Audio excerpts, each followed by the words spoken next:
gonna do when they come for you? Bad boys, bad boys. What you gonna do? What you gonna do when they come for you?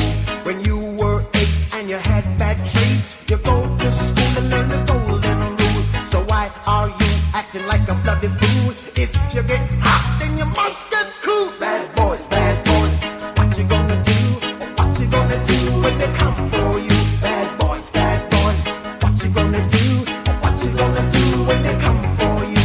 You chuck it on that one, you chuck it on this one, you chuck it on your mother and you chuck it on your father, you chuck it on your brother and you chuck it on your sister, you chuck it on that one and you chuck it on me. Bad boys.